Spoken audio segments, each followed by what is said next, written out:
In 2018, I published the fourth and final installment in my Nightblood series, Day Reaper. In this book, our heroine, Cassidy DeRocco, finally transforms into a vampire, but no, not just any vampire. She transforms into a Day Reaper.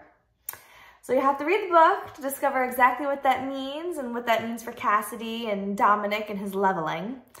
But for now, for today, I am giving you a reading from the book Day Reaper. In this snippet, Cassidy has fully transformed into a Day Reaper.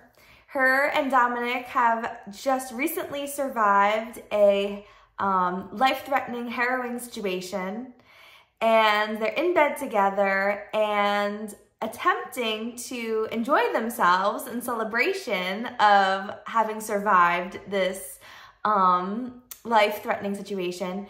And Cassidy realizes that her powers are that she has not grown accustomed to yet are going to get in the way of their bedroom time.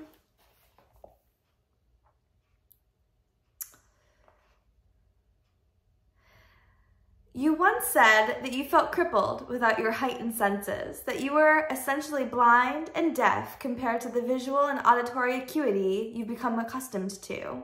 Dominic nodded. I can't imagine becoming accustomed to this. I glanced at the bedroom door of his underground bunker, at the scratched oak and brass that should have created a barrier between us and the living room. But I didn't need to open the door and peek into the room to know who was there, what they were doing, and how they were feeling about it. I nearly lost you last night, and, Dominic snorted, you have come infinitely closer to losing me on other nights. I assure you, last night was not one of them. I held up my hand, and there is nowhere I would want to be more than right here, reminding myself again that we're both very much still alive. I wrinkled my nose at him. In existence. Dominic narrowed his eyes on me. My point is, I want to be here in this moment with you, only you, making another memory, just like we talked about, but there's Ronnie out there, gleefully making stack upon stack of banana nut pancakes that only Walker can actually eat. Walker's out there, hungry and resenting Ronnie for feeding him. And if I close my eyes again, I have no doubt that I'll slip away into someone else, into Keegan or Bex or Teresa or Logan, getting lost in everyone else's mind instead of staying grounded here with you. My hands were suddenly gripping Dominic's shoulders. I didn't remember moving them there, but I held on to the solid strength of him, knowing he could take it. I'm not just hearing the squawking bird of their annoyance or feeling the beasting of their anger. I'm actually hearing their thoughts in my mind. Dominic blinked in surprise, and I realized that no matter his apparent powers of omniscience, he could not actually read minds. I heard the scraping chill of my own dread, like chewing ice, before I could mask the sound. Cassidy, you don't hear them, I said flatly. You're a Day Reaper now. Your abilities far out. How do I block them out? I snapped. A wary smile tugged on Dominic's lips.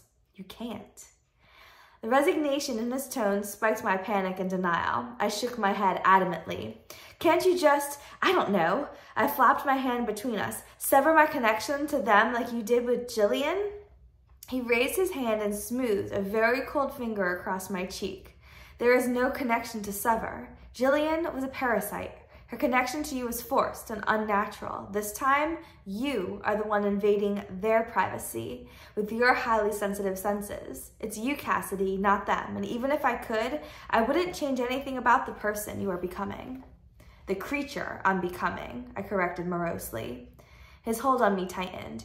You are a force to be reckoned with, and only force, I suspect, which will be capable of standing against Jillian and her army. I don't see a creature when I look at you. I snorted. That's because you're a creature too. I see the only hope we may have left to restore the balance of power and save New York City, he persisted. I sighed. No one person could be all he anticipated me being. What do I do? He raised his eyebrows. About restoring the balance of power and saving New York City? Can we have breakfast first? I'm famished. About blocking my heightened senses, I said, punching his shoulder lightly. He grinned. I just told you, you can't block them. No more than your former self could open your eyes and not see a crime scene. Just because it was a sight you didn't want to see didn't mean you could somehow will it out of existence. The scene, no matter how unpleasant, was present, and you, as a crime reporter, needed to look. Now, you're a day reaper. I'm still a crime reporter, I grumbled. And you must endure the world around you with heightened senses, he cocked his head at me. Were you as calm, capable, and grounded during your first crime scene as you are now as a seasoned professional? I let out a surprised bark of laughter. If you call finding a secluded alley to vomit in between interviews calm and capable, then yes. I shook my head. I was eager and willing to learn, but no, of course, I wasn't as capable then as I am now. It took years to become accustomed to my job and grow into a seasoned professional. Dominic cocked an eyebrow. My jaw dropped. Years, Dominic? Years? I shook my head, dawning horror breaking over me. I can't live like this for years. He brushed a wayward lock of hair behind my ear, but it stubbornly slipped back out of place. What is a meager few years when you have eternity? I poked my finger at his face. Don't be condescending and flippant. I'm being serious. So am I. You saved us last night, Cassidy, he said, his voice suddenly grave.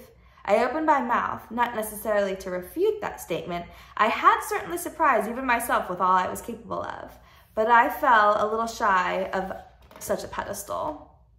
It wasn't just me. Bex, Dominic placed a finger over my lips. Could not have done what you did last night, he said, finishing my sentence. If not for you, Bex would still be imprisoned within the underneath. Walker and I would both be dead, and Jillian would have a clear runway to rule the city uncontested. As I have always known, you are the keystone. I wrinkled my nose. Keystone? Really? You keep all of us unlikely players, humans, vampires, day reapers, whatever the hell your brother is, locked together as one team, greater than the sum of our individual efforts, and with a little luck, more successful. More than a little, I grumbled.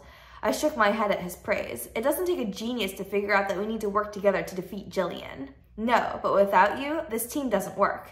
You bridge the gap between our insurmountable differences.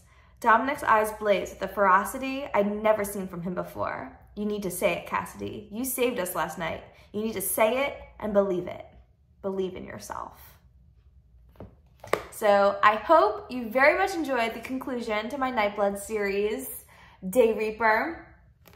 It's very much about change, self-transformation, and inner growth. And I hope that after 4 books of watching Cassidy DeRocco and Dominic Lysander and their journey, both as people and their relationship, I hope that you thoroughly enjoy.